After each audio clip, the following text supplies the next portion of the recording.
Hey there, and welcome to the Invest In podcast. I'm your host, Zac Hoyt, real estate investor, RV park developer, and your guide to turning adventures into cash flow. Every Thursday, we dive into the strategies, tools, and mindsets that help you invest smarter and live freer. If you enjoy the show, tap subscribe, rate us, and share it with a friend. Now, let's get into today's episode. This episode is brought to you by RVParkConsultant.com. They are your go-to experts for purchasing, funding, designing, launching, and growing RV resorts and campgrounds. With over 35 years of hands-on industry experience, they offer smart park layouts, creative financing solutions, and operational optimization strategies to help you save money and boost your profits. Ready to turn your land into a thriving hospitality destination? Visit RVParkConsultant.com. Link is in the description below. All right, everyone. Welcome. Oh my gosh. Happy Thursday evening. Welcome to Rolling in Profits RV Park Meetup.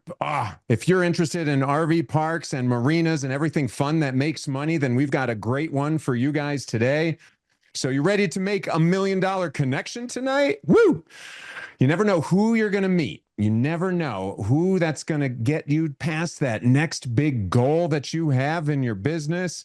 Oh, man. Welcome, everyone. Great to see wonderful faces here. Brian, Shirley, Kevin, Lizanne, Jessica, Sean, Erica, James, Ray, Tim. Love to see you all. All right. We're all about building community in this RV park asset class, elevating everyone so you can achieve your dreams with ease, super easeful, right? Why does everything have to be hard? So, all right, everyone, please network in the chat. Find yourselves in the chat. Let's go. Love that, Ray. Hey, Mike is saying hello, everyone. Yeah, find that chat. Please network. This is all about meeting other people, what you guys can do together, finding some similarities. Yes, we're going to grow. Yes, we're going to share in some of our wins. We've got an awesome speaker guest for tonight to elevate us a little bit more. But yeah, find that chat. And if you can, got some updates for everyone, right? 60-second news and updates. Always want to say a big thank you to Rick and Rhonda Benson. Raise your hands, thumbs, all of that. Love that, helping out behind the scenes. They're the ones that are making things awesome, getting us our speakers and making these breakout rooms easy. So lots of love and appreciation for them. All right. And just so you guys know, this is airing on my podcast, the Invest in RV Parks podcast. If you haven't subscribed to that, please do. And I think, Ralph, you might be able to drop the YouTube link for that. I've got the Spotify one. I want to update what I have here. But yeah, the YouTube one, it's fun. Why not just see everything as opposed to just hearing it? Yeah, all right. We'll drop something for Spotify too. That's fine. You can hear it. There's a Spotify. Maybe you're driving. You can't do all the fun stuff, but it's more fun to see everyone that's involved, right? So much more fun to be in person. That'd be even better. Stay tuned for all of that in the future when we have our meetups at other people's RV parks, bopping around to different places. But for now, we can just meet on YouTube and on Zoom. And if you guys don't know, I have this Friday morning RV park deal analysis, live Zoom every Friday, 11 a.m. Real fun. Come in, bring your problems, bring your deals to analyze, bring anything you'd like to get chewed on and just chat it about. We're there just to help. Give you any, yes, and Lizanne will be there, lots of people, and it's just meant as a happy other forum, a workshop, so you can come in, get your questions answered. More time dedicated to that. And if you guys don't know, we've got some free resources. We're always giving away stuff. You can check out Maverick Asher Investments, and there's our link for our free tools and everything. Always adding more to that. And we've got more fun stuff in the works. Always looking to do more for everyone. Yes, look at that. Christine, absolutely. Pennsylvania campground manager. Love to see that. Yes, please. Share everything, where you're at, what you're looking for, where you're buying, right? Rick, we buy RV resorts. Perfect, right? That's the point of it. Spam the chat. If you spam it way too much and you look like a bot, we'll get rid of you. But other than that, if you're just a human spamming, that's okay. That's totally all right. That's part of the point of this. And I think Rick will end up giving us a copy of the chat at the end in a Google Doc. So if you don't even know how to save in, you get some anxiety about leaving that you didn't copy someone's number down, don't worry. We got you covered. All right. Trying to make everything easy that we're due. So, all right. Next things up. We want to do some wins. I know we got some people with some awesome wins in the last month here. So I'd love for anyone to share those. So what's your biggest win of the month? If you want to raise your hand, and we'll just do some fun, quick wins and be cognizant of everyone's time. But darn it, I want to hear your wins. So Rick, first up, what you got going on, man? Yeah, so Rhonda and I have some great news. After 6 months of negotiating, we signed a PSA yesterday for an RV park in Michigan. Woo! Is that the one that you ended up visiting? Yes, yes. So Love it. 200 plus sites, 30-acre private lake, um, has mini golf, a beach, boat rentals, pool. Yeah, it's, and now we're getting busy. Now we got to go out Absolutely. and Absolutely. get all of our due diligence done and bring in our investors and move forward. Love that. Awesome. Oh man. So definitely drop your information in there and keep us informed of all this situation. Um, how we can help with different investors and things on that. But that's awesome. That's phenomenal, man. I love to hear that. That's so good. Ralph, what's going on? Well, for us, it was a great last week was great. We went to Washington, D.C. with the Ojai Coalition to advocate for the credit card reform, which affects RV park, affects anybody and everybody that accept credit cards, right? But one of the things that we noticed talking to the other park owners is that some of them, that's the second biggest expense on their books right after labor, right? So it doesn't sound like a lot, but that 3% adds up. And then you have no card present when you run it without the card. So we're just trying to make it better for all of us. And we had a very productive, very good week with the senators. Well, not the senators, but the staff. And we're looking forward to keep pushing this. Heck yeah. Yeah, that was awesome. I was impressed, guys. So I was there with Ralph. We were asked to uh, besides advocate, document this for Ojai, the outdoor hospitality industry.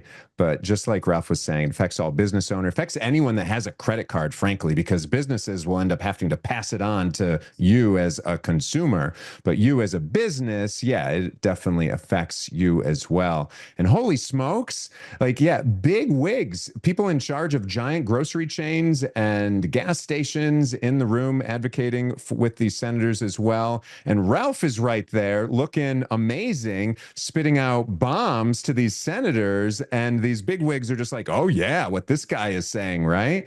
Really impressive stuff. And it sounds so profound coming from, he's worked his whole life to get that accent. And it's just amazing, right? The way he's honed to that.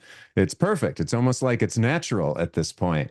So yeah, it was actually phenomenal. It was real fun. And it's a huge cause, right? And it's crazy because we kind of are not supposed to talk about it, which is also insane. Like, how are we supposed to rally any troops around this if we can't tell everyone what the heck we're doing? Because the financial people, Visa and MasterCard and big banks hear about it and they come behind and they unwind what we do, meaning they just send a whole bunch of advocators themselves and a truckload of money backing up to these senators' doors and say, like, I think you should listen to us instead of whoever was here before. And it's crazy. It's crazy how the country is run. It's just insane to see it, right? When you ever find out how the sausage is made, you're like, I don't know that I want to eat sausage anymore. But we're not going anywhere from the US. We're here to stay, so might as well advocate for better sausage making. All right? So that's what we did, and we were having fun with that. Erica, hey, hey, good friend. I know you got a good one. Get you to unmute. Ah, It looks like it's rejoining. God, if she comes in, we'll get her. I know she might be in the boonies in the middle of her RV right now, frantically pushing buttons, trying to make it work. Because I know she's got a great one to share as well. Yeah, we'll get her in here, and that'll be all good. Any other quick wins from anyone? Exciting stuff.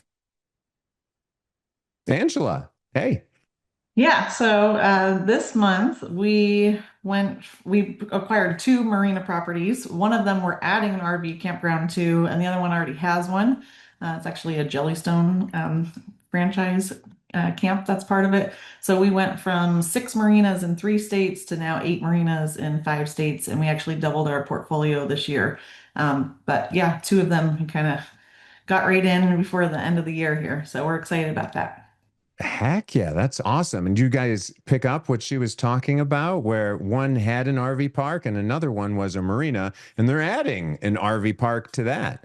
How fun is that, right? It doesn't have to go A to Z. Sometimes it can go Z to A. And that's awesome. Yeah.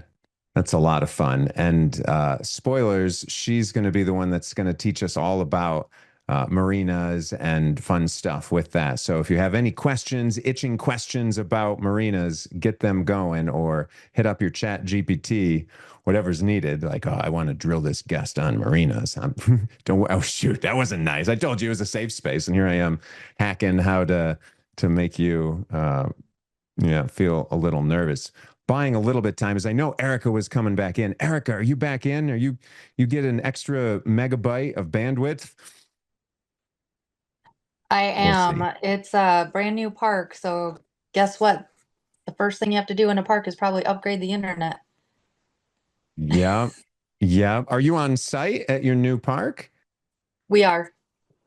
I got All Jason right. here with me too. All right. So what's your big news? So we closed on our park on Tuesday night and we bought it using the stack method.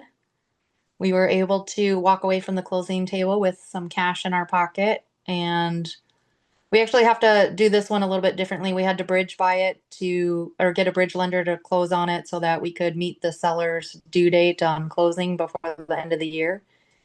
And then we're getting an SBA note after the first of the year too, and getting extra money there to finish the construction that we're going to do here. But it's amazing. We're missing dinner right now. The park has a restaurant and everybody hangs out. It's very old school. Oh my gosh, that's awesome. Jason, congratulations. Erica, congratulations. That's freaking awesome. And yeah, if you guys don't know, Thank you, sir. yeah, absolutely. If you guys don't know the stack method, that's a lot of fun. And maybe you don't like raising capital, well, then learn these fun ways of buying so you don't even have to. You don't even have to do that. You raise it from the seller, the first person you should be talking to invest in what you're doing when you're acquiring something. I love that. Yeah, he was really cool and he's all about opportunity. He got his leg up in construction and people helped him out when he was doing his stuff. So he's all about keeping business going and helping people build their businesses too. I love that. And I mean, for everyone here, is that what you experience when you talk to sellers a lot of time, RV park owners, is just wanting to pass that torch forward, that they maybe got it on seller finance and they're just completely willing to offer it to you as a buyer on seller finance terms?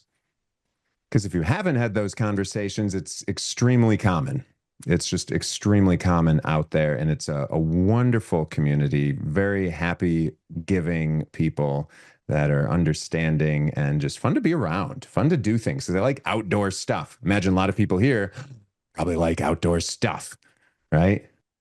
Or you've got a funky RV park. Maybe just like the fact that they're money. They're just money makers, right? Cash cows. That's okay too. We'll pull you around if you don't like outdoor stuff yet. So cool. Awesome. All right. So if you guys haven't been here, anyone here in the chat that has not been here yet, say me. If you've never been here, just hit me in the chat. Awesome. Jacob, cool. All right. Art, Christine, awesome. Awesome. Great to see new faces. We definitely have a bunch of wonderful people I love seeing coming every time. But yeah, so if you have never been here, I want to give you an idea of what to expect. So this is a very typical format. We love to share the wins in the beginning, cheer people on.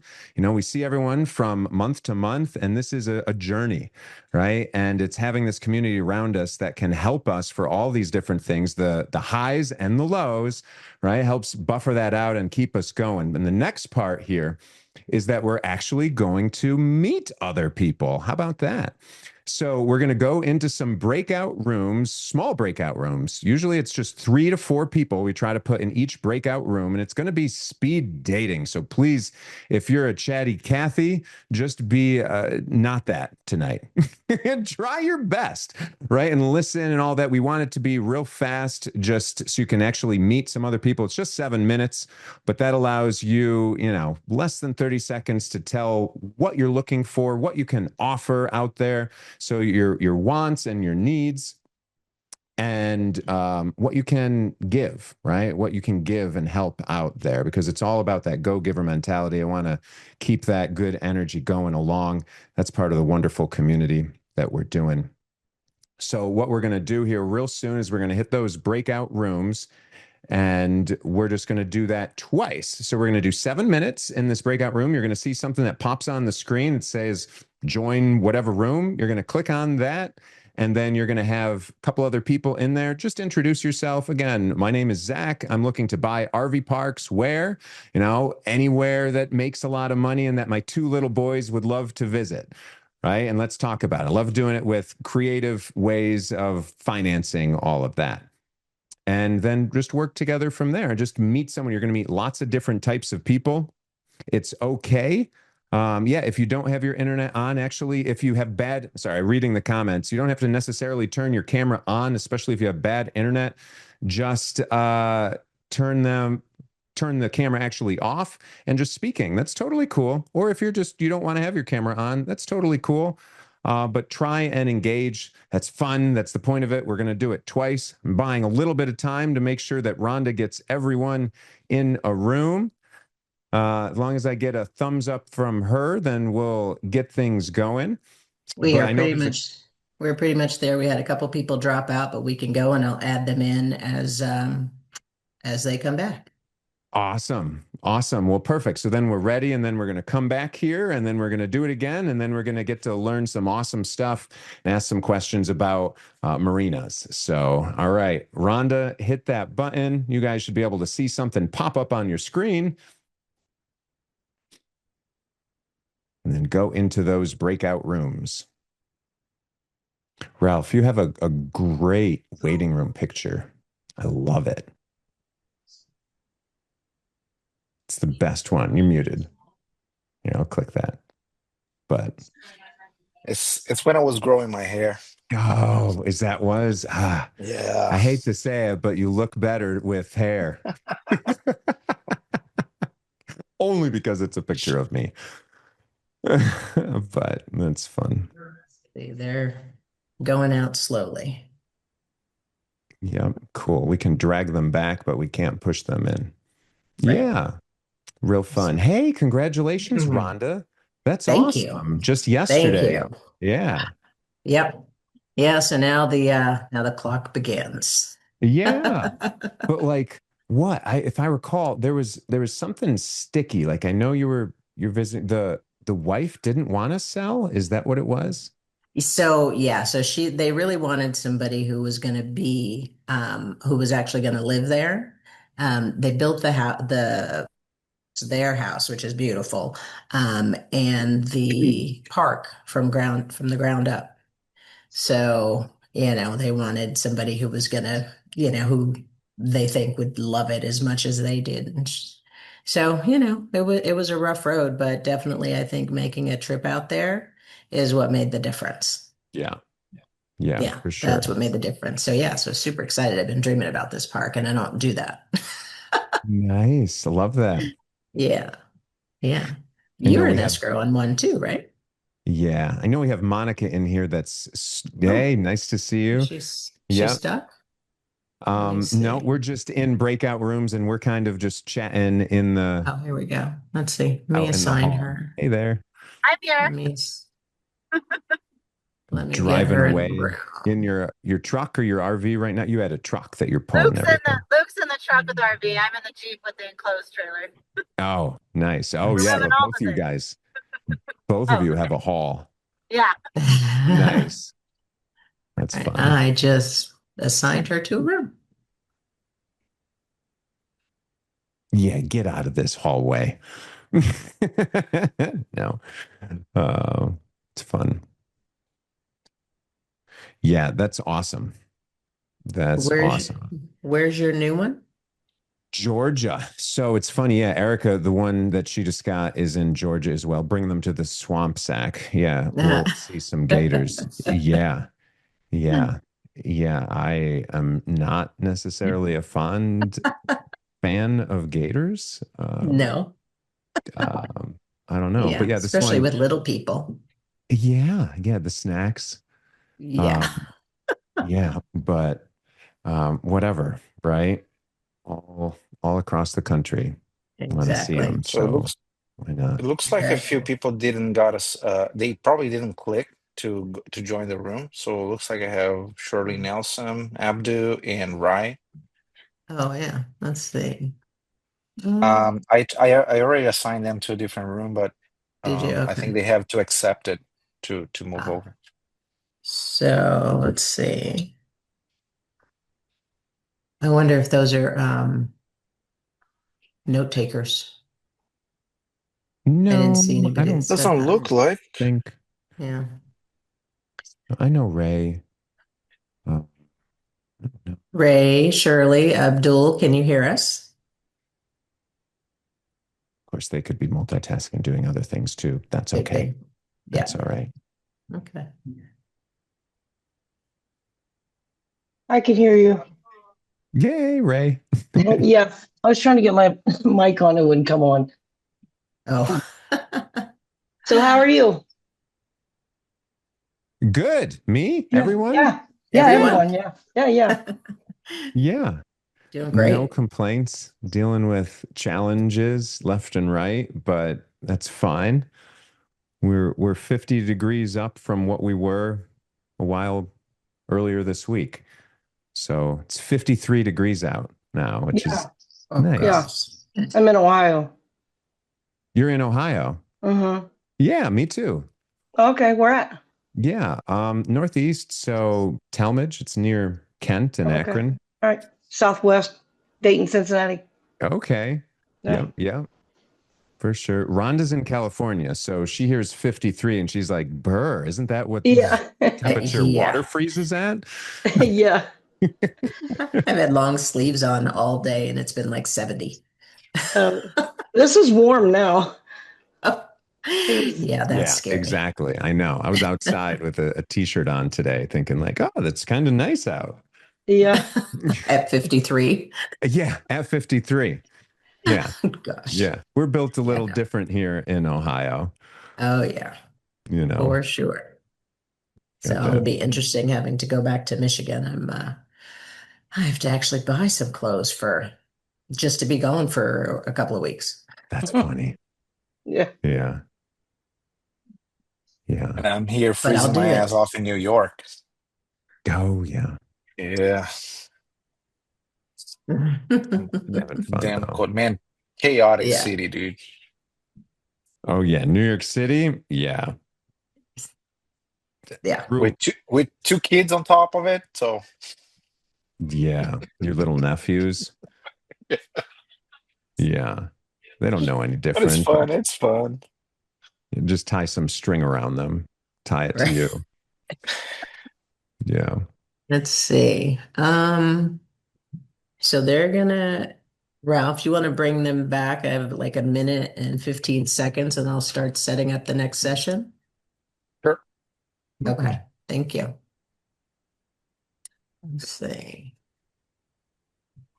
It says time is up and I can close Yep. them or keep them open. Close them. Oh, So, okay. I forgot. I okay. missed it. There you go. Yeah. I'm not used to seeing it from the outside world here in the hallway. So Ray, you and I are just, In the hallway. observing, yeah, from the outside too. There was something there, but I missed it. Yeah. I, Yeah. Don't I worry. miss You'll get my another chance. We'll give you one more chance. We'll do one more of these.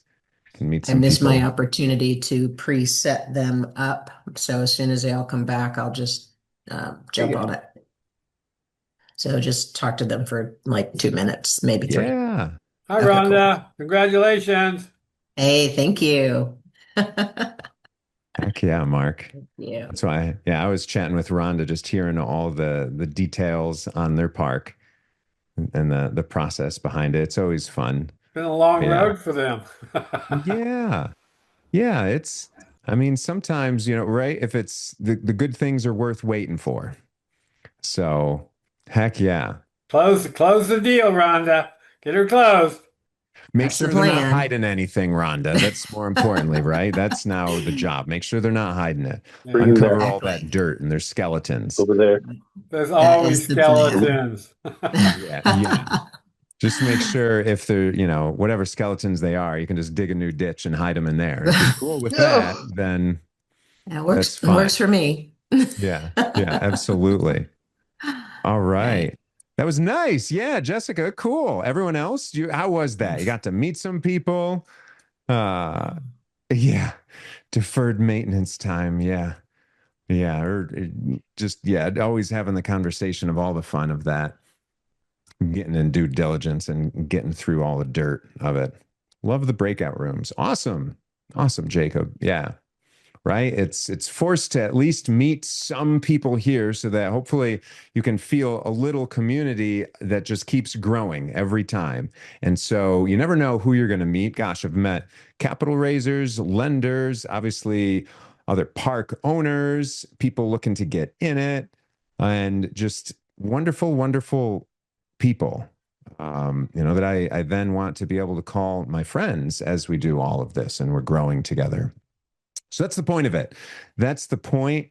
And so we get to meet, even if you're a little introverted, that's okay. I'm about 50-50 introvert, extrovert.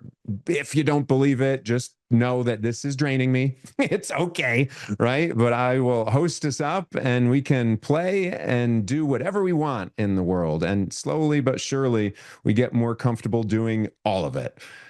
And that's the fun. Want you guys to have people that you can rely on, right? Maybe you'll find local people, maybe you'll find some people across the country, but it's really meant to be just this blue ocean. We're all working here together, helping each other out in all these times. Rising tide lifts all ships. So good, happy vibes all around. And this is me just saying some more colloquial phrases as I'm giving Rhonda time to put you guys all into another breakout room session. How are you We're doing, good. Rhonda? We're ready good. to All go. right. So let's get Yep. into this next one. Speed it up. 7 minutes on the clock. Get in another one. Meet some more people. And then we're going to have fun talking marinas. So, yeah, gosh. So next up for you. So it's signed. So you're good to go. Give them the money, earnest money at the title. I met a good person just in North Carolina. I'm always trying to get my Gator funds of EMD lower and lower and lower whenever Yeah. possible. So yeah, found someone else that was good for that. Okay. Yeah, if you ever need that, but essentially, 10% would be the cost on whatever the EMD is, and Mhm. some people want that up front. Other people are okay. And over time, like you can just defer that more and more. You get more of a relationship with them because ideally, if someone's putting up the money for me, then I'd rather not have any money out of pocket. Why do that? Exactly.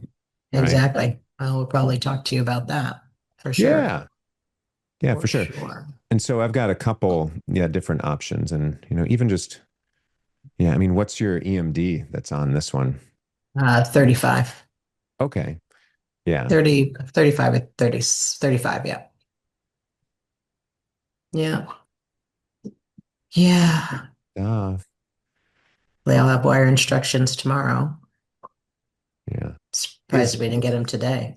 Yeah. Is it a so they have a title company Yeah. they're choosing?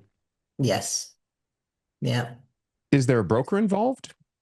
Yes. On the seller side. Oh, so you've got a captain on the ship, or at least Yeah.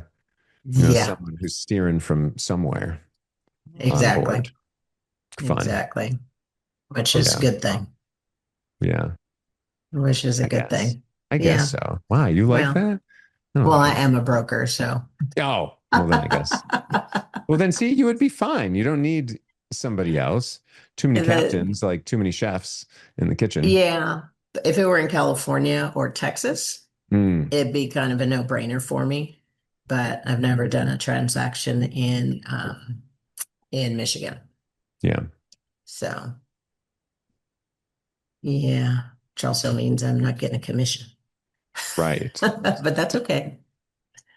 That's okay. There's no way that you would just have to be registered in there in order to get that commission. There's no way that they can scoot you some cash.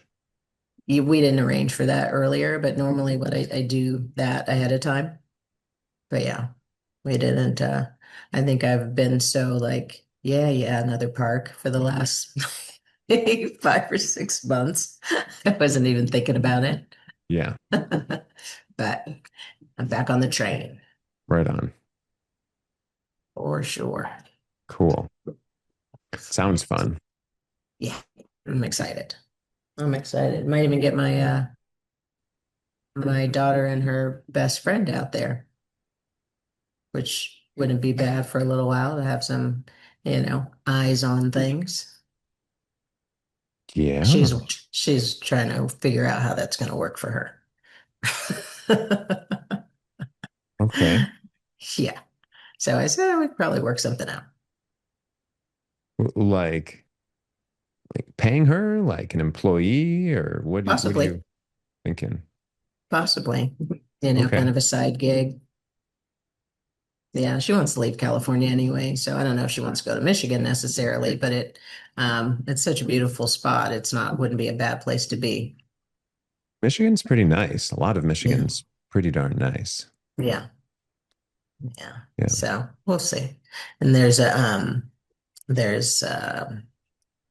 this horse arena and stables, and her friend would be able to bring her horse too. And she's, her friend's self-employed, so she can do, what she does from anywhere. Oh, yeah. Neat. Yeah. Yeah. Cool. Yeah. My daughter's unemployed, but she's in school though, so it's okay. Yeah, that's usually what people should be doing. Gosh, the ones that end up working while they're in school. Oh my gosh. Yeah. That's burning it on Yeah. both ends.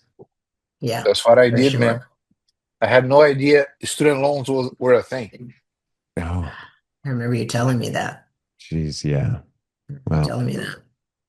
At least it's done, now yeah. like, student loan debt staring you down the barrel. That's for sure. I mean, after I graduated, people ask me like, "So how was your student loan?" I'm like, Uh-huh. what is this student loan? Didn't you guys pay for it? Like, dude, it is hard going through it while you're doing it, but that was to me it was the only option. So then Just did it. you got to do what you got to do. Yeah. Exactly. All Isn't right, that- we're gonna close those rooms. Ready? Yep. Okay. It's funny how that works, right? If you're presented with only one option, you make that option work. Oh, That's absolutely. what everyone else is doing. You're like, oh, Yeah. everyone else does it all the time. Everyone's going to school. So clearly this is how it's Yeah. getting done. Just So I'm thinking gotta, Ralph didn't have any friends because nobody I told did. him. Not good ones though. Clearly. Everyone going, sucker. I'm like, man, these people must be rich. How do they do Right, this? all these- like they're all these They all envy you Americans. now. yeah. Oh my gosh. That's funny. Like they're slowly coming. Yeah. See, everyone got the hang the second time they're on. They're like, we don't have to leave right away now. We can just stay in the room. Right. We'll get pulled back. I know how it There's is. some some good conversations going on. And there's a Yeah. countdown when you're in the room, so you Yeah. can extend. All right, everyone. Everyone's back. That's great. That's cool. All right. Hey, in the chat, what was your favorite part from meeting someone and all of that, right? Just drop some of the things you learned, either the type of people, something in there that maybe you didn't expect, something, because no one was in all the different rooms, right? So it's fun to hear all of those different things. Yes, Michelle, I heard she's going to be on the treadmill and maybe even dancing while on the treadmill. Ask her about that. Gift she didn't tell you. But yeah, lots of new connections. Lots of things. Yeah, you better be working out there. No talking, no doing anything, Michelle. You're doing great. Yeah, and I've got lots of love and appreciation for Michelle and her husband Ed. They put me up while I was in North Carolina this week. Love it. Yeah. Hearing what other people's are doing, some buyers, some bird dogs, different people with financing, so many different things. Yeah. All across the spectrum, right? From experience to new, different partners, funds. Yeah. Love it. See, that's the beautiful mix of it. And just good, happy vibes throughout it all. Absolutely. So that's what we get here. All right. Now, so we had that fun. Hopefully, you guys can, continue to put your contact information in the chat. And if you haven't, an easy way of doing that is just by putting it in your name. No, shucks. Normally, I tell you that in the beginning. If you look on your picture, you go to the top right, those three dots, you can go to rename, and you can just do that real easily. So if now when I type hi everyone in the chat, you see, hey, here's this dude's phone number, right? Please don't spam me. That's my personal cell phone. But if you want to chat with me about things, that's also a best way to get a hold of me, right? And that's what this is about. It's just all about making those awesome connections, whether you put a blank, whether you do anything, however you want people to get in touch with you. That's a great way of doing it. Yeah, all the memes. That's fine. I bring it on. It's all fun, right? Can take it. All right. So now we're going to move into our fun, awesome guest speaker. Really great to have her here. Holy smoke. So our guest tonight is Angela Durham, a top producing sales leader with over 23 years of experience. And for the past decade, she's helped business owners and high net worth investors grow and diversify through alternative investments. And today she leads investor relations for exclusive value add marina projects. Holy smokes, marinas. A lot of us have marinas. So please give a warm welcome to Angela Durham. Hey, come on down. Thanks, Zach. Thanks, everybody. Yeah, so I'm excited to share a little bit more about what our group does. I'm with New Haven Marinas. We're based out of Dallas, Texas, and we acquire existing marina properties that are owned by mom and pop operators. So today I'll talk a little bit about the overlap there, and some of the similarities with RV parks. I think what I like to highlight is that the marinas are the new darling of real estate. And so what I mean is, when you look at commercial real estate asset classes, they've all pretty much gone through a progression path. They had a lack of consolidation at one point of their history, obviously starting with multifamily, maybe a couple decades ago, shifting into self-storage, obviously going into mobile home parks, even RV parks, of course. We've seen senior housing go through this, and even funeral homes, to where you've got a mom and pop operator, they're running it like a lifestyle business. And when they get to the point of retirement, they may or may not give that business to the kids. Maybe their kids have gone on and you know, um, became a doctor or a lawyer or, moved away and they're not really looking to take over the family business. So that leaves an opportunity for operators and sponsors like us to go in and acquire them, normally at a discount because they have a cash component to the business. So very similar to RVs. So that's kind of where a lot of the overlap comes. I think the other thing I would say is lifestyle. lifestyle investment where people are enjoying and spending money at RV parks, and also marinas as well. So a lot of this also has to do with cap rates. So as investors, of course, the better cap rate that you can acquire at compared to what you sell for is really going to make you and your investors a lot more money. And so it's a lot more attractive. And so that's what we're seeing right now. So I'll talk a little bit about trends in this industry and supply and demand, and then different revenue streams as well. And then we'll have some time for questions at the end. Because we do have an open offering right now, I just have this little typical disclaimer in there. So pretty standard. We'll move on from that.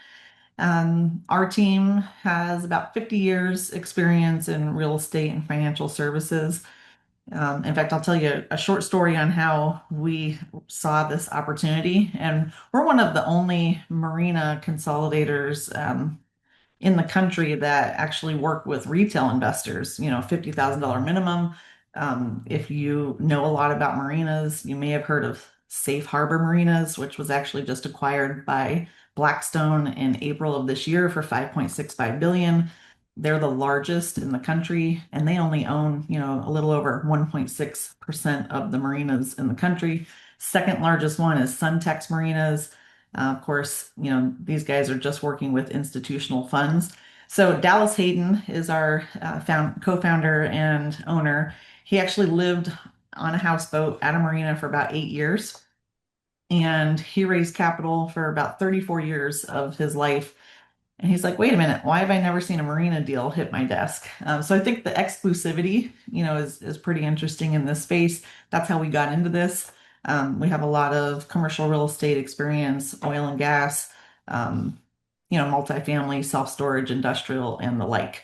But we've never been more excited than with marinas. So low levels of consolidation. Again, there's about 11,000 marinas in the country, and the three largest groups own less than 5% of the marinas in the country. So you've got a lot that are still run by mom and pop operators.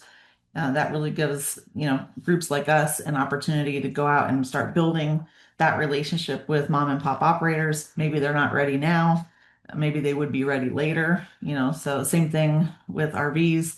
A lot of them are owned by mom and pops, and they would rather sell to somebody that they know, like, and trust. And as you continue to stay in front of them, we find a lot of success with that. Maybe they had a larger marina operator come in and it didn't go right, and they thought they were going to close, and then they didn't. And so they kind of get a little gun shy. If we stay in front of them, we've been able to win deals that way. And so, cap rates, I don't know right now the cap rates that you guys are acquiring marinas for, or sorry, RV parks for, but in our industry, at least with freshwater inland lakes, we're seeing entry cap rates over 9%. And then we aim to resell these after we add value in 3 to 5 years by raising rents, adding wet slips for rent revenue, and also consolidating the properties so they're more automated and have better processes, better websites, better marketing, right around a 6 to 8 exit cap. So the cap rate compression is, something that we're seeing a lot of that happening in other asset classes, and it's just not there yet with marinas. One other thing I would like to point out is high barrier to entry. And obviously, you could probably build a lake in the US, and people have done it, but there's limited waterfront property.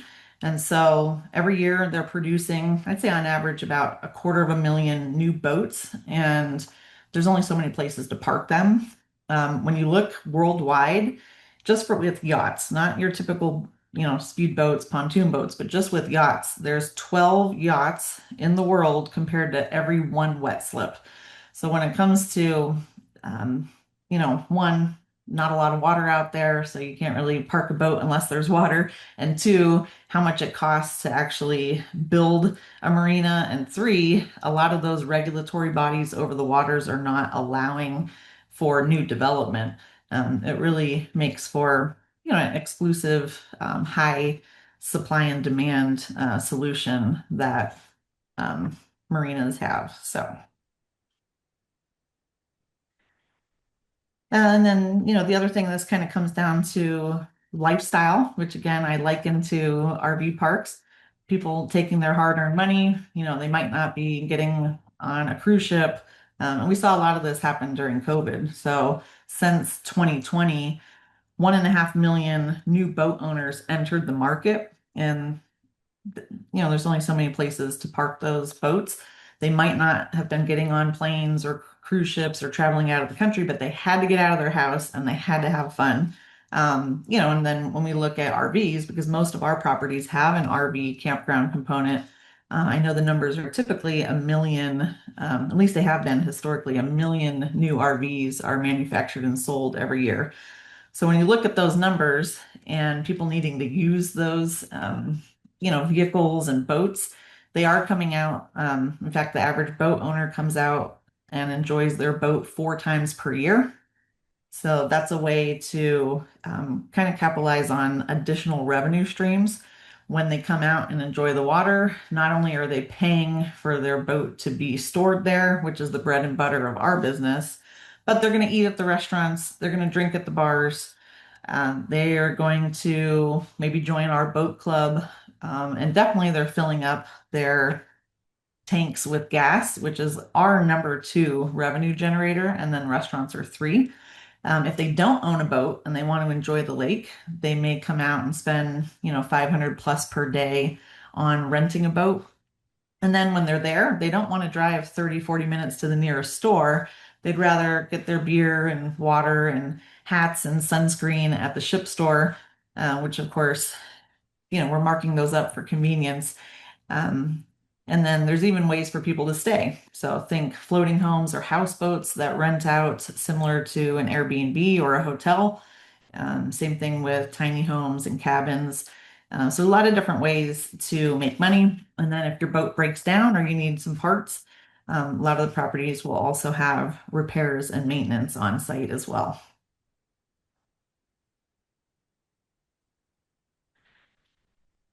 Let's see. So we talked a little bit about cap rates.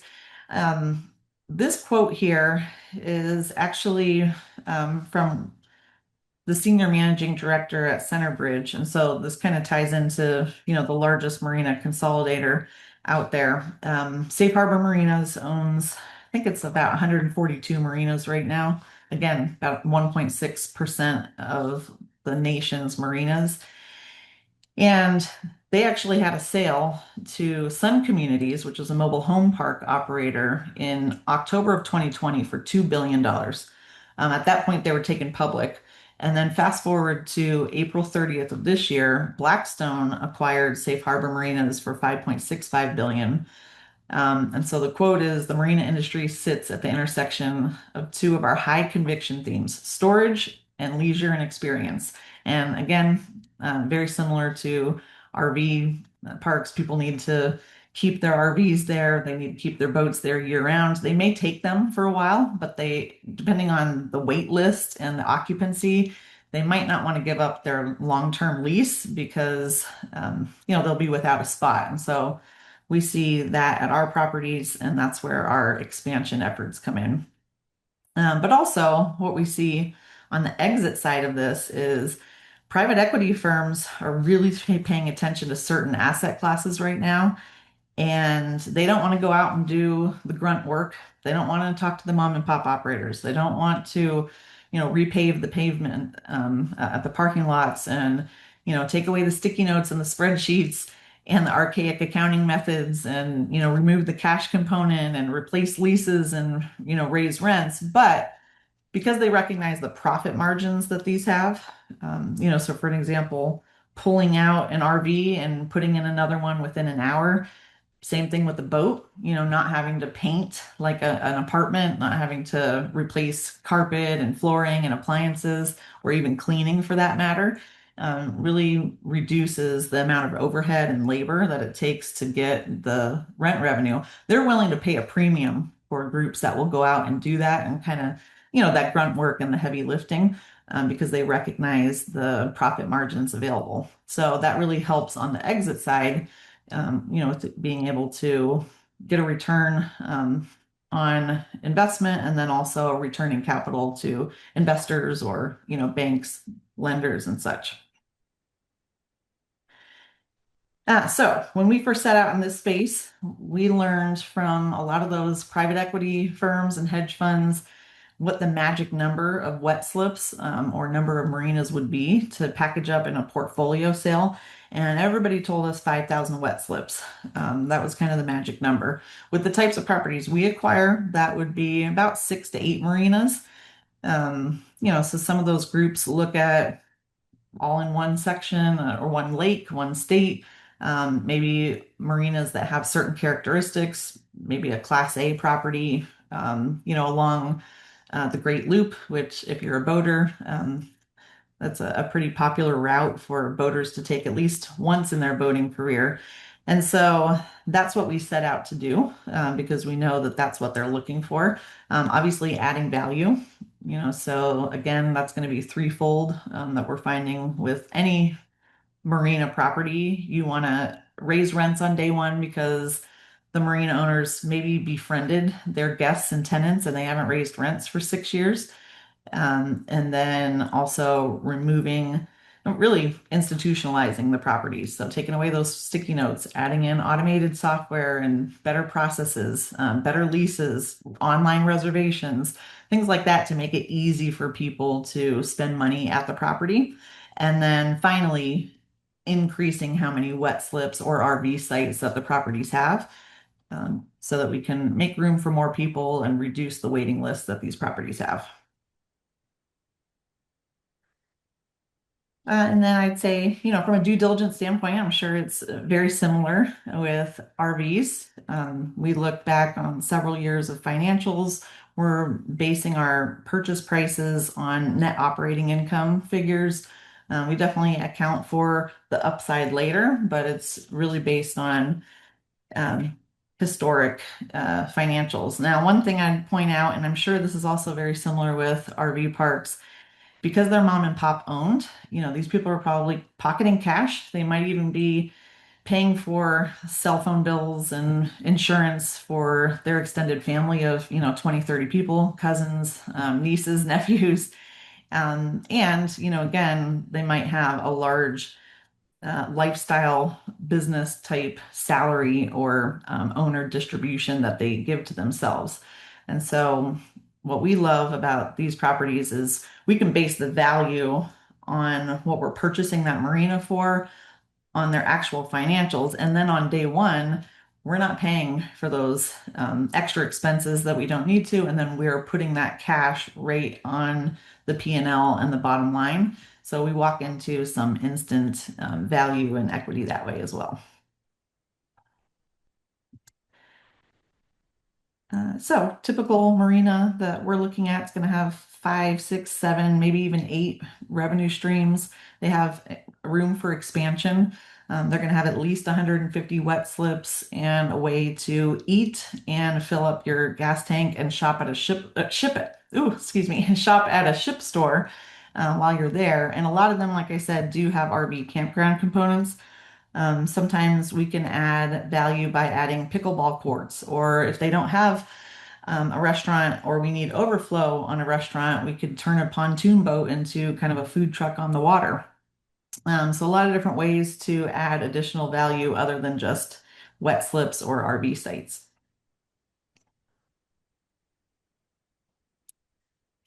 One other thing I'd mention about trends right now is since that announcement of Blackstone earlier this year, there's been a lot more people trying to get into the marina space.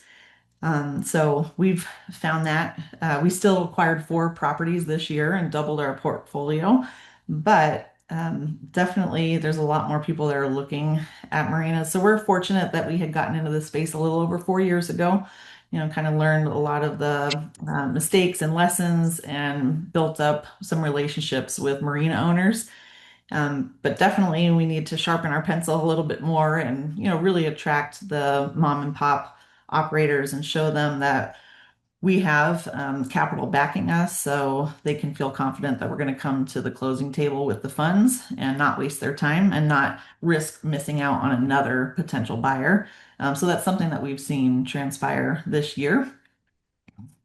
And this kind of gives you an idea of how the gross revenue can break down at these different properties. And then one of the other things I wanted to mention about how I think this might be familiar or similar, I should say, to RV parks depends on the location and the area of the country.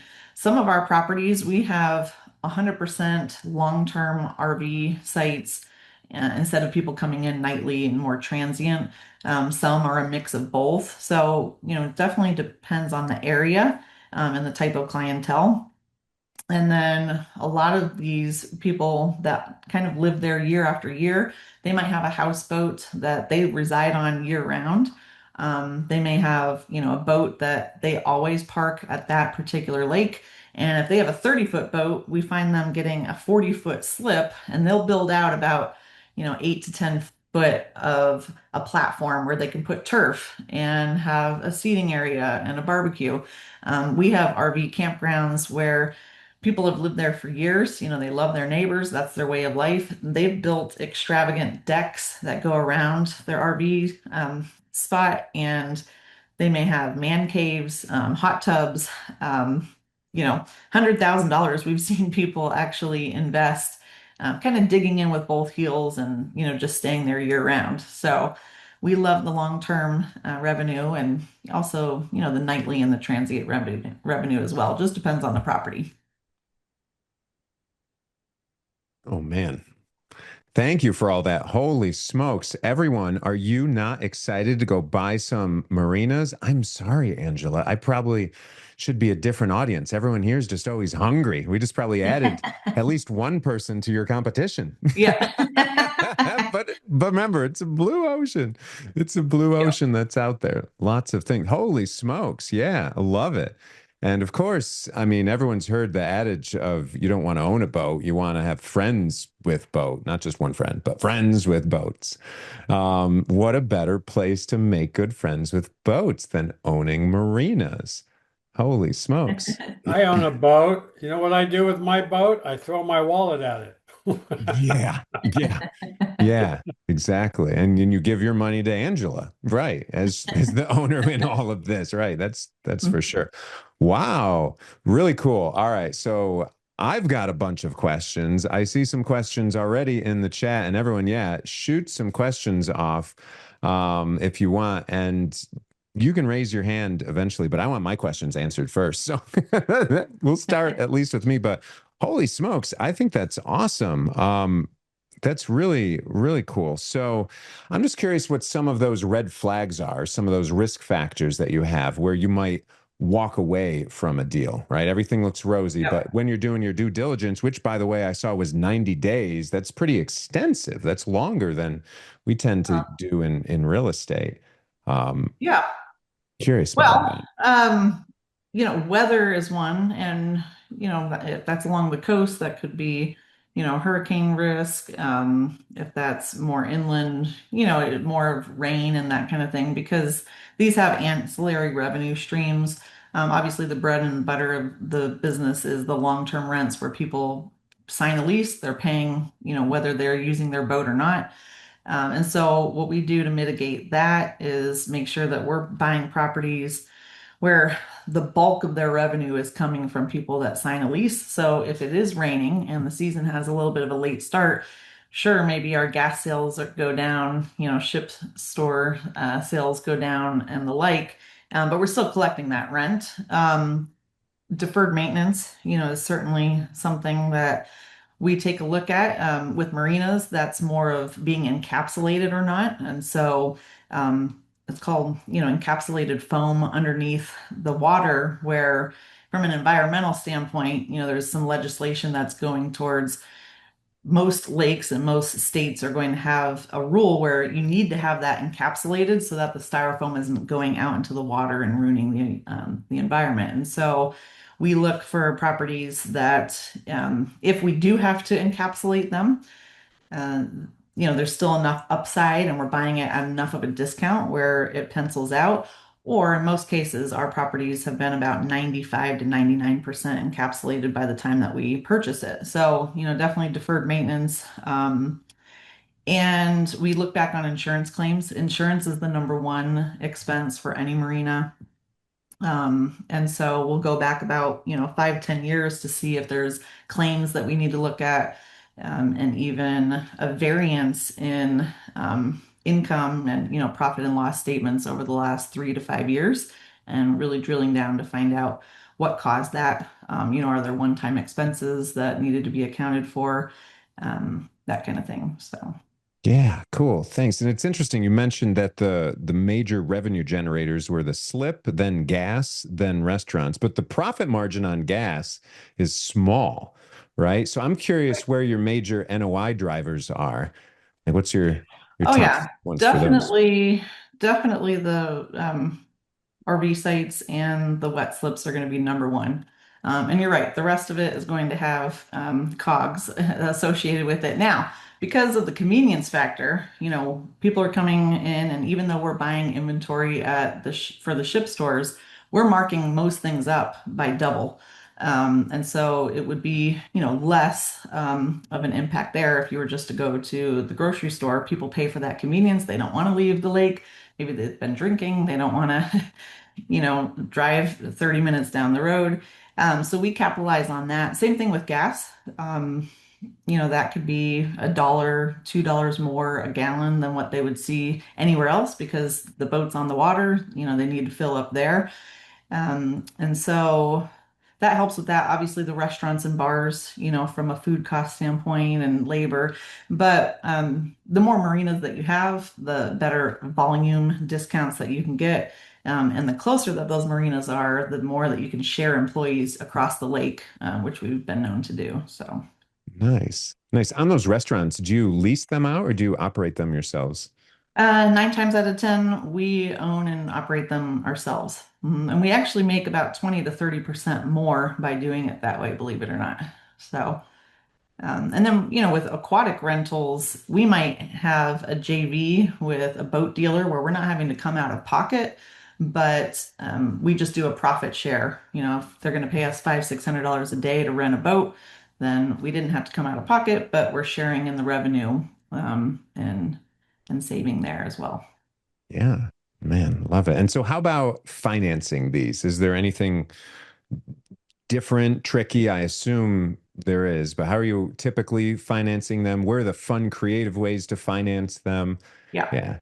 Okay. So most of them actually either seller financing or assumable loans that just stay in place are an option. So that's definitely helped out with lowering interest rates.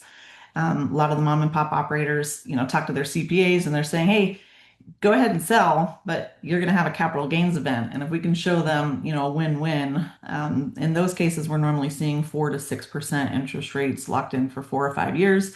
When it comes to traditional banks, you're right. There's only, a handful of banks that will finance a marina. We're seeing that increase exponentially over the last 3 years. And then in those cases, it's fairly similar to other commercial real estate, 25-year AM schedule, 5-year rate lock, generally no prepayment penalty. And we pencil out our performas on a 7% interest rate for a traditional loan right now, and we'll start seeing that go down, I'd say within 2026, maybe by at least a quarter or a half point or more. Nice. Yeah. So all the similar fun that we get with RV parks too. Cool. Lots of seller finance. Yeah. I'm liking it. I'm liking it a lot. Shucks. All right. What else do we have here? Rick has what misconceptions do investors commonly have about marinas?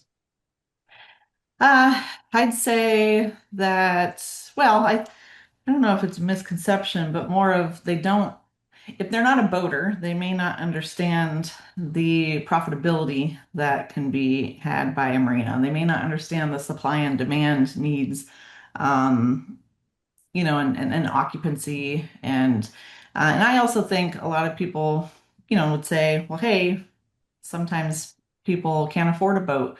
Well, that's not our clientele. We're definitely going after people, and there's enough of them and enough of a backlog, really, over, the last 5 going on 6 years now, where people that have a boat, they can't park them at their house because of HOA laws. They want to have it in the water ready to go.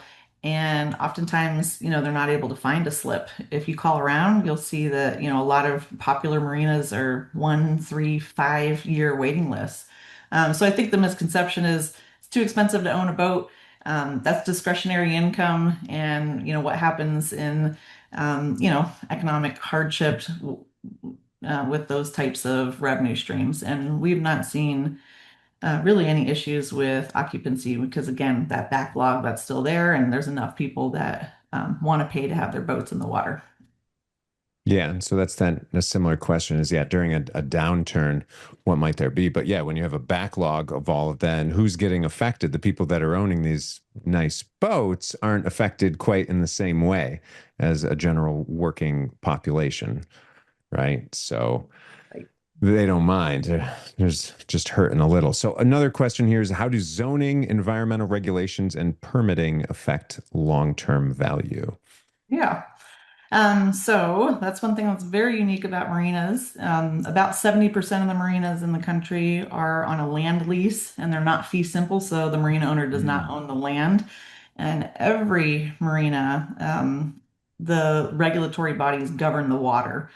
So, you can't own the water. And so then you're up against having to work with them on not only transferring from a seller to a buyer and having that process approved, but also any expansion. So the largest one in the country for freshwater inland lakes is the Army Corps of Engineers. Depending on different lakes, for an example, we have 3 marinas in Tennessee, and that's the Tennessee Valley Authority, or the TVA. They all have different parameters, but I'd say, it normally takes on the low end 60 days to get those things approved. On the high end, maybe 6 to 9 months. And that's really where the value is. A lot of people will shy away from those types of regulations, but the people that, kind of have the patience to see it through, it definitely pays off in the long run, especially if you're buying these right. Yeah. Yeah. We're making friends with everyone at the Army Corps of Engineers. Gosh, if we could take them all out to dinner, I feel like that'd be great.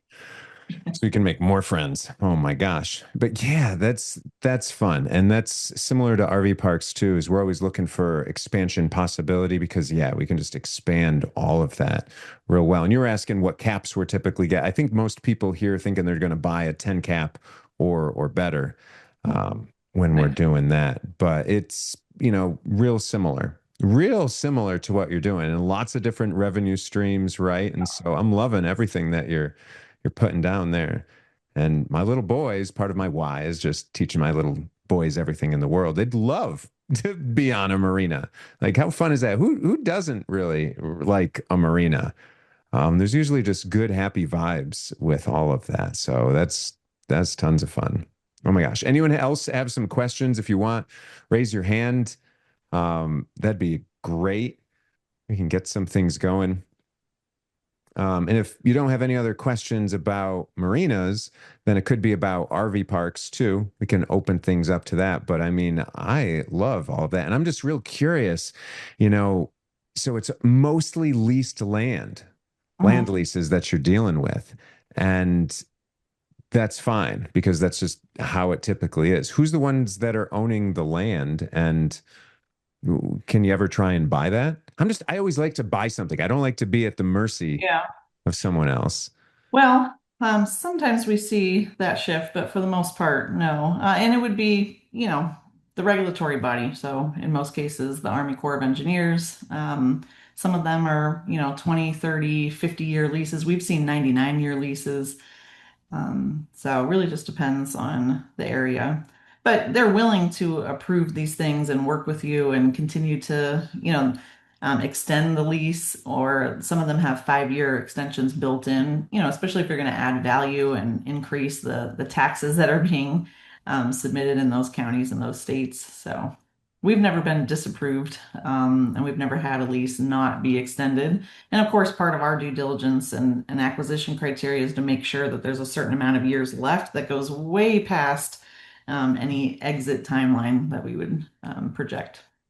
Yeah, and doing your numbers that you were talking about, you said you need about 6 to 8 marinas in order to hit that 5,000 wet slip line. And if I was listening, you're now at about 8 marinas, right? Yeah, we're at 8. We have 3,000 wet slips at this point, but that's before, a handful of them are having slips added, which we normally do 40 to 60 per property in the first year. So yeah, you're well on your way. Awesome. That's so cool. I just think it's tons of fun. I never really considered buying marinas before, except when we're looking at buying these RV parks. It was just like, oh, I guess I'm going to end up acquiring some marinas as well along the way. That's just how I happened to learn about them more. So it's funny how that works. Lizanne, hey, what do you Hey, got? I'm curious, how much it costs to add a wet slip, like average. Oh, sure. Yeah. So I'll give you an example. Last year, we acquired a marina on North Lake in Tennessee, north of Knoxville, and we added 62 covered wet slips. A lot of them were, between 30 and 40 foot. And that cost us 950,000. They were really nice. They were covered.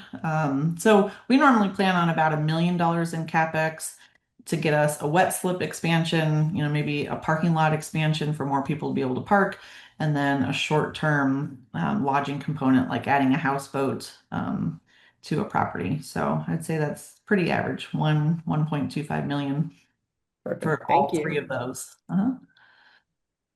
And then what does your, like Connor has this question, what does your typical down payment structure look like? Maybe LTVs of your loan, what you're raising, and how much of your own cash do you aim to put in the down payment? Yeah, so our GP team normally has contributed anywhere from 5 to 19% of the equity needed across any of the deals that we've done. We structure our performance on a 70% LTV. Last year we had two properties. One was under 63% and one was 58%. Both of those were, either assumable loans or seller finance, so it could be lower than 70%. And then we'll be coming with any deferred maintenance, which is normally nothing, and then CapEx and reserves for the property along with 30%. So, for an example, we'll be acquiring probably 3 properties in our current offering, and we can raise up to 15 million in equity, and that would cover all of that. We may even be able to stop right around 11 or 12 million, just depending on the purchase prices. Gosh, love it. Do you offer finder's fees if we get you a marina? Like, hey, I Yeah, got a good one here. yeah, we do. Yep. Awesome. Cool. Anyone going to be hunting for marinas after this? Got some nods, get a yes in the chat and make sure that you guys end up connecting with Angela or shucks. We'll have to do a whole other spin-off of just, marinas. Heck yeah. Yeah. Yeah. We'll get you a marina, Angela. We'll get you another one. You don't have to worry From about vacancy in marinas. Yeah, you don't, is what you're saying, right, Greg? You You don't have to don't. worry. You Yeah. don't. I know in my neck of the woods is like she said, there's 5-year waiting lists or more for slips. Yep. People are begging for slips. Yeah. Yeah. And that's a great way of feeling confident about doing an expansion for sure. You can feel that out and get them all excited and say, hey, it's on the way. It's coming. Why don't you put a deposit to help us fund the the construction that we're doing? Oh my gosh. Do you ever end up like selling any of the slips and creating an HOA instead? I see some of those things happening. We have not. No. No. Okay. Yeah, I don't tend to like to buy something like that because now you've got a lot of owners that are there and you just, what are they going to do?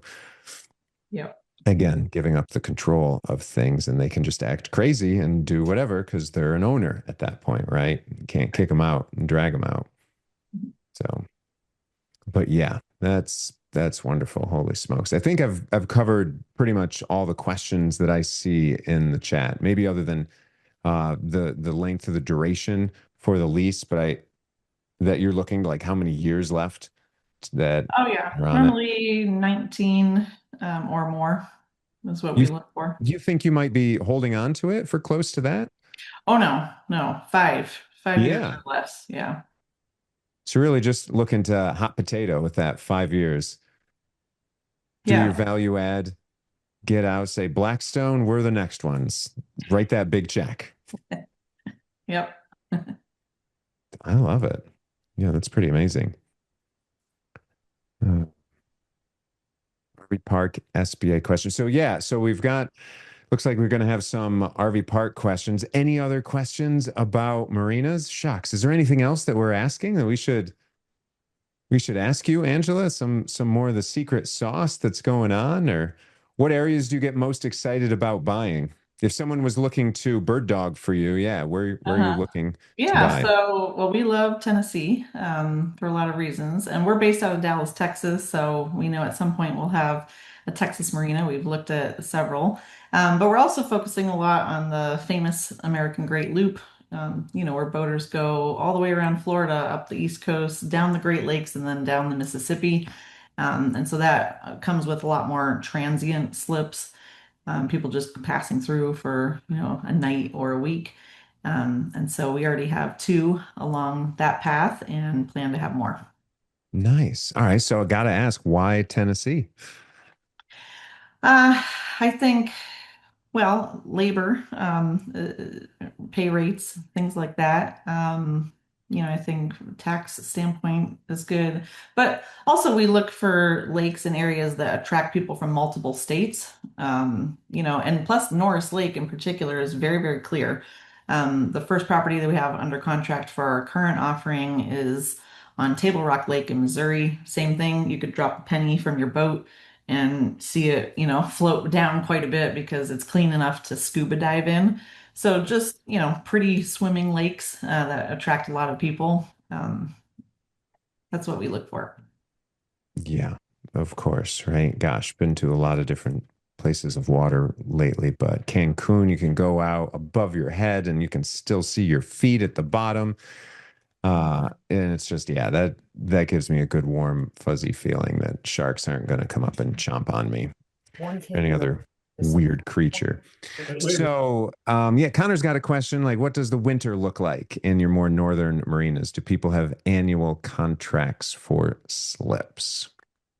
Yeah, we normally acquire properties where people are parking their boat in the water year round and it's not needing to come up on the parking lot because the lakes aren't freezing over. In time, we'll see that change. I'm actually from Erie, Pennsylvania, right on Lake Erie. And so I remember, always seeing the boats come up on the pavement and people still pay to store them there. Our marinas aren't like that, but in time, as we grow, we would expect to have some. But yeah, definitely they sign a lease for 12 months. They want to keep it because even if they leave for a couple of months, if they don't renew the lease or they're not paying, we'll fill that slip with the next person on the waiting list. So, Yeah. So you ever look to have that storage there? You're just always looking to partner. I imagine it's pretty hard to just have well, some storage. of them have dry stack storage, Yeah. and then just storage on the land, which, they could even put trailers there and other things. So yeah, that's definitely another revenue stream that we have with at least two of our marinas right now. That's great. And I imagine like you could do some just referrals of local people and get some kickbacks from that. Right? Hey, if there's all these different places to store your boat around here or get service done, whichever one could give you a little bit of squeeze coming back your way, well, they just happen to be the flyers that everybody gets on their boats and in the slip and in the clubhouse and in the restaurant. Yep. Yeah. Yeah, I love that.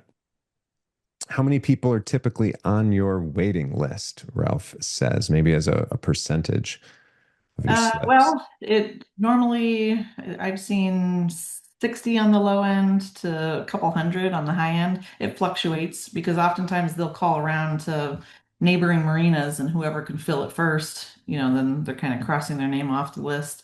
But yeah, I'd say that's pretty average, 50 to 60 to about 200. Nice. Yeah. Yeah, I'm with everyone here. Let's go get some marinas, right? None around Tennessee. We can give those all to Angela. Those are hers. But we can get some other ones. But Angela, can you give us again, how many ways can we get in touch with you if anyone wants to either invest with you or bird dog with you or connect with you and learn more in every Yeah. which way? Sure. So our email is investor@nhmarinas.com. So newhavenmarinas.com. And then our website is newhavenmarinas.com. If you fill out the contact form, there's a way to put referred by. So just put Zach's name in, and then we'll know that it's from this. And then also my cell phone for anyone that wants to take that is 602-403-4141. Awesome.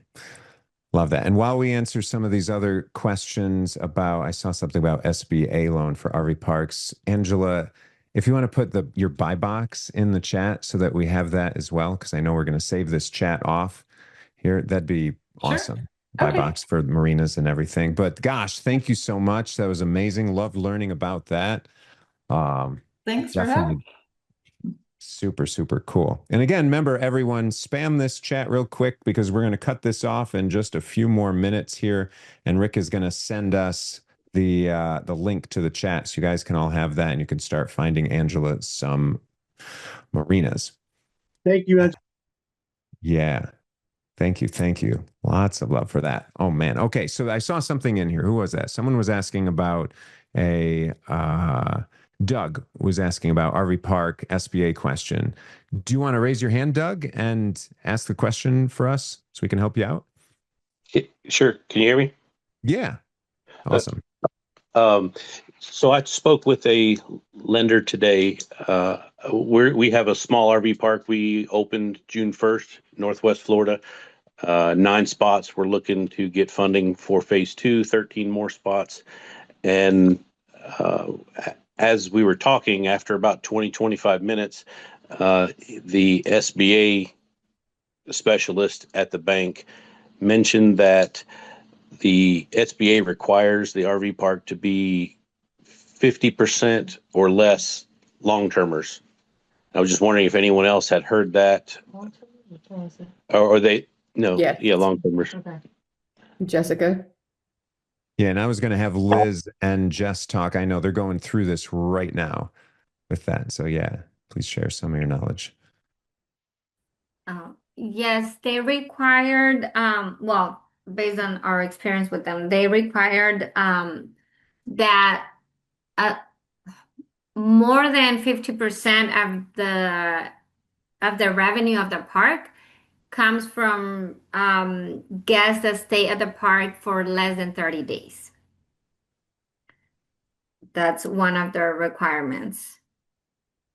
I don't know if I missed something, but that's basically it. Yes, that's what the lender mentioned. He even screenshot the excerpt for me. Not that I didn't believe him, but talking with other lenders, because we currently have SBA for phase 1, and nobody blinked an eye. And our business plan explained 80% or more would be long-termers due to the area we're in and the clientele around here. And we're currently 100% with long-termers. Even our personal RVs rented out with a long-termer. So yeah, basically now we're looking for other means of funding with using projections, I guess. Yeah. Yeah. And so, yeah, really the SBA, they're looking to create more revenue, more jobs in the area. And so they're looking to spur that. And so that's just their criteria with it. Sometimes it works, sometimes it doesn't. RV parks are a funny animal getting them funded, but there's lots of good ways of doing that. Man, and I know some people in here have gone through dealing with some rural areas. There's some issue funding those with some banks. And so Marcus and Millichap has been real great with those areas. If you ever get along that, they can figure out your whole capital stack, what you might need with that if it doesn't work for an SBA loan, for instance. But there's lots of means of doing that. And so that's, again, what our Facebook community is for. So Ralph, if you want to drop that link into the chat, if you guys aren't already in our Facebook community, join that, because then we can keep the party going in between. And again, if you guys don't know, this is every month. We have this on the third Thursday of the month, different guest speaker every time. So really great. Just pop in on that. Yep, the Facebook community. And if you want to put the YouTube link again for the podcast, we'll end up dropping that. Is there Mark, who maybe Marcus and Millichap you're asking about? Yeah, so Marcus and Millichap. So like a funding and brokerage, but they can solve some of those questions as well. And then Rick dropped the link to the chat, so you can have that as well. So he's copying this all in. It's a Google Doc, so it'll be available afterwards. But make sure you click that, open that up so that you've got access to that. And then if y'all want to turn your cameras on real quick, want to do a quick smiling picture of everyone, we'll take that. Ready? We'll do this on 5. Get your picture, get your cameras on, get your cameras, get it on 5, 4, 3, 2, 1. Boom. Perfect, everyone. Thanks a lot. It's lots of fun. This is what we do every month, helping everyone out. And oh my gosh, we're all going to be buying marinas now. That's great. But we'll get sick of it after a while. We'll forget Angela, don't worry. And then we'll just be sending you deals. But I mean, I love the fact that we can send you deals and that her buy box was in the chat. So make sure you click on that. Join us next time. Holy smokes. Thank you, everyone. Certainly a pleasure having you all here. Appreciate our guests, appreciate our hosts, everyone. I just have tons of love and appreciation for you all. I hope you have a Merry, Merry Christmas. Hope to see you again. And by the way, we do have our live deal analysis tomorrow at 11 a.m. if you're interested in RV parks. We'll be doing that, helping you out. So if you have any deals or anything, or you've got some leads, send us our way. And we've got some good fun stuff that we're going to be dropping to help you get into it even more.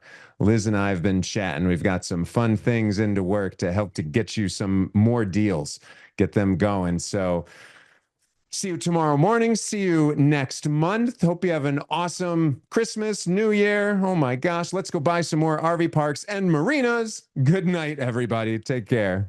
See you next time. That's a wrap for today's episode of the Invest In podcast. I hope you picked up insights to fuel your investing journey. And if you enjoyed the show, please leave a rating and review. It helps more adventurers like you find us. For behind-the-scenes content and updates on our RV resort projects, follow @GoInvestIn on Instagram, LinkedIn, X, Facebook, TikTok, and YouTube. Want to dive even deeper? Visit MaverickAsherInvestments.com for resources, and tune into next Thursday for another episode. Until then, keep investing, keep exploring, and I'll see you on the road.